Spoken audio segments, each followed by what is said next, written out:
There are so many ways to go after Kamala Harris. Her record is truly horrible. So let's take a look at a few more. Kamala Harris didn't earn any nomination. She was coronated. She was coronated by the Democrat elites because they knew Joe Biden couldn't win. That's what happened here. This is a slap in the face of the same democracy they've been lecturing everybody for 3.5 years that they're trying to protect. You may remember how the media went after President Trump for his staff turnover in his office. Well, believe it or not, Kamala is even worse. Check this out. And reports of poor office culture with Harris are not new. A government watchdog reports Vice President Harris's office has nearly 92% staff turnover.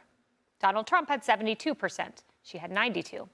Back in 2022, one Harris aide said this about working for Kamala, quote, "It's always been a problem. You have to have your people around you."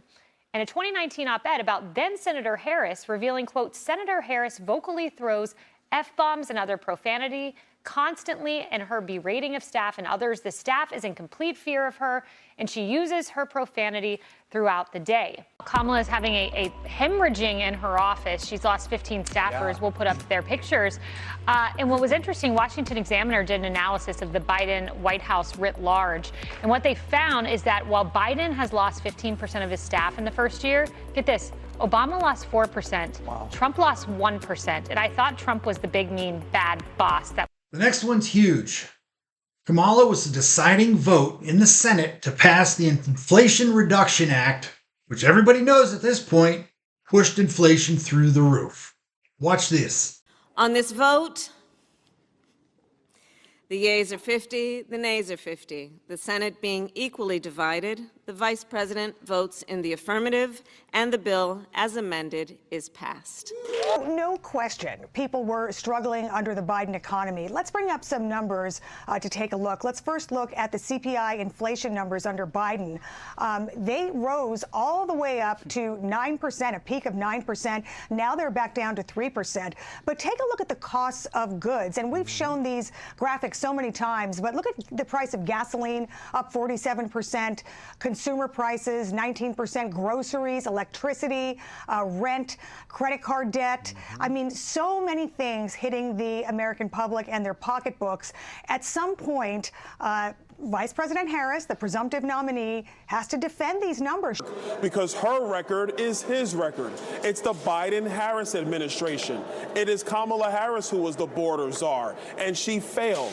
It was Kamala Harris who was the tie-breaking vote in the United States Senate that put through the American Rescue Plan, which caused the greatest inflation in modern American history, the greatest inflation we've ever seen for Americans who are 45 years and under. We've never seen anything like this. Kamala Harris put that through. Under this administration, our current administration, groceries are up 57%, gasoline is up 60 and 70%, mortgage rates have quadrupled. And the fact is, it doesn't matter what they are because you can't get the money anyway. Can't buy houses. Young people can't get any financing to buy a house. The total household costs have increased an average of $28,000 per family under this administration. Republicans have a plan to bring down prices and bring them down very, very rapidly by slashing energy costs. Finally, as if those points weren't strong enough, Kamala Harris is extremely weak on crime. Let's see what she's done there. On the police, the issue behind it is that we need to reimagine how we are creating safety. And when you have many cities that have 1/3 of their entire city budget focused on policing, we know that is not the smart way and the best way or the right way to achieve safety. This whole movement is about rightly saying we need to take a look at these budgets and figure out whether it reflects the right priority. Well, having been jailed on domestic violence charges, George Howard posted an $11,500 bail. He did it with the support of the Minnesota Freedom Fund. Now, the Freedom Fund became well known during the riots which followed the murder of George Floyd in Minneapolis. Politicians and celebs got on board as they were posting bail for those arrested during the riots, and Kamala Harris was one of them, evidenced by a tweet from June of 2020. If you're able to chip in now to the Minnesota Freedom Fund to help post bail for those those protesting on the ground in Minnesota. She shared the Minnesota Freedom Fund bail bond link, raising money to bail people out of jail that attacked American businesses, attacked police officers, were arrested because they committed crimes.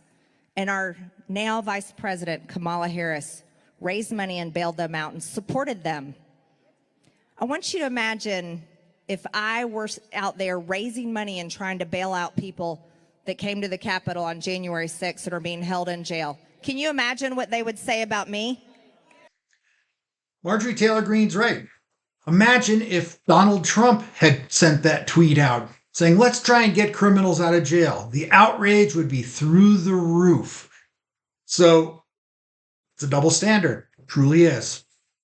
Thanks for watching. Vote for Trump.